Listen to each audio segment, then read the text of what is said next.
For most of the companies, the idea was simple: fire your engineering staff, get AI to do most of the work, or get AI to do all of the work, watch the profit stack up, watch the stock price go up, and of course, enjoy the revenue, enjoy the profits. And the CEOs loved the idea, the investors loved the idea, and the entire scheme of replacing software engineering or replacing software engineers with AI seemed to do really well, at least on paper. In fact, if we rewind back to 23 to 24, by 25, every other CEO was confident that AI will be able to do most of the software engineering tasks. In fact, if you remember, Salesforce CEO claimed that they will not be having plans for hiring any new software engineers because AI itself helps boost your productivity by up to 30%. Similarly, Meta CEO also said that there will hardly be any new need for junior engineers because AI itself is capable enough of doing most of the junior engineering tasks. And Google CEO stated that up to 25% of the code at Google is now being written by AI, or AI is basically being used for it, right? So, as I said, the entire idea of replacing software engineering with AI seemed to do really well. Every company wanted a part of it, every company wanted to be a part of the AI race. And because of that, we saw a lot of layoffs, and the software engineering unemployment went at an all time low. If you take a look at the graph of software engineering employment, right, you will see a good peak nearing COVID, around COVID, and afterwards, at the advent of AI, you saw a downfall.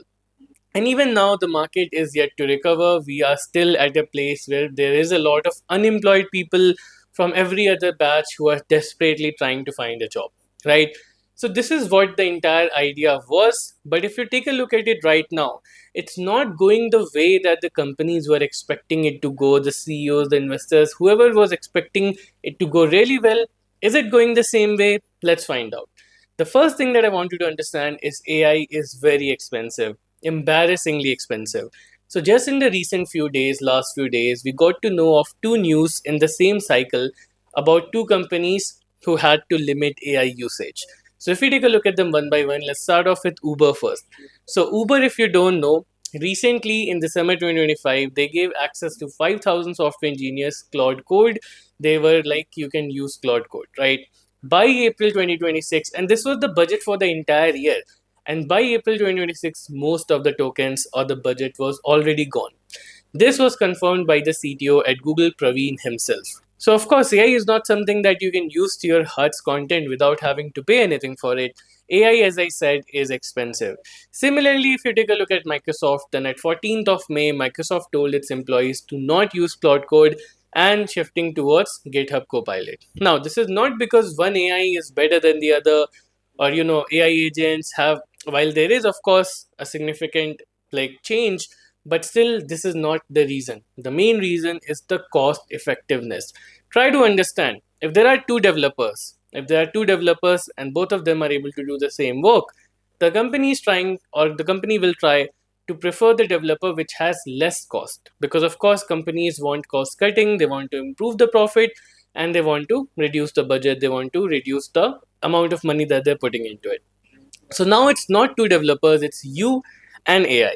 And as I said, AI is expensive, and this is why most of the companies now are having caps on AI usage. Initially, we had token maxing because, of course, companies were having internal ranking of how many tokens you're able to use.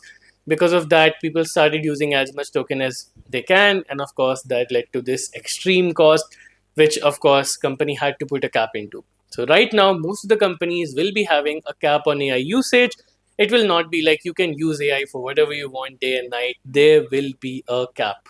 Okay, that is something that you have to understand. In fact, most of the reports and predictions suggest that AI is not going to go cheaper. It is going to get even more expensive. That means that the bills are going to go up. They are not going to go down, right?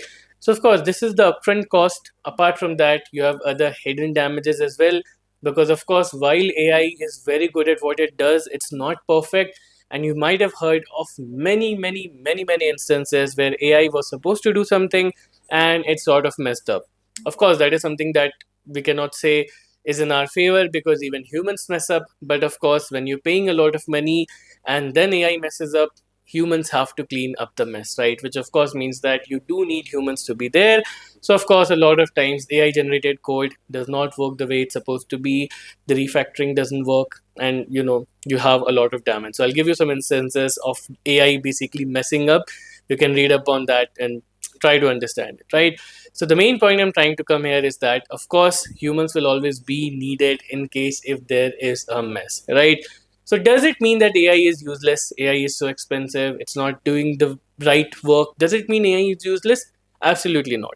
AI is still advancing at a crazy pace. Every new model is doing something way better than the previous model. So there will always be a need for AI now. We cannot move away from AI at this point. Okay, no matter how much people say that it's a bubble, this will happen, that will happen, AI will be an integral part of doing software engineering. But can AI completely replace software engineering at our current stage? I don't really think so. Of course, future, what will happen, we don't know. At its current stage, we will still need humans to clean up the mess or to guide or to do something that AI will not be able to do on its own, which is why there are still hirings going on. And this is why a lot of companies that were actually doing layoffs are now actually rehiring. So a lot of times you'll see that XYZ company did a lot of layoffs, but they'll also be hiring, which is why hirings have not frozen. Layoffs are going on. Instability is there, but hirings have not frozen. So you can still get a job if you want, but you have to understand that you need to be at the level where you understand AI and you know how to use AI. This is going to be extremely important because every other job requirement that the company is putting up nowadays, every other job requirement, trust me, I have a hiring channel. I know every other company that are putting up jobs, they are expecting you to learn AI. And this is why I keep on shouting at the top of my voice, learn AI, learn AI, learn AI, build good skills, build skills with AI, and only then you'll be able to get a job.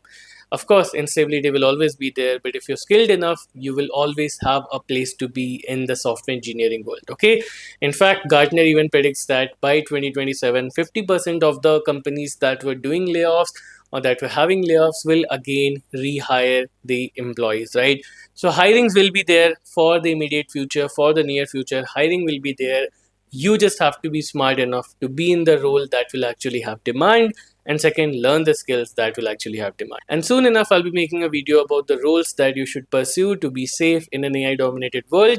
If you want to watch that video, let me know in the comments and I'll try to bring that video as soon as possible. And if you haven't already, make sure that you subscribe to the channel because I'll be bringing you guys a lot more quality content that will help you in getting your dream job. So thank you so much for watching. Let me see you guys in the next one.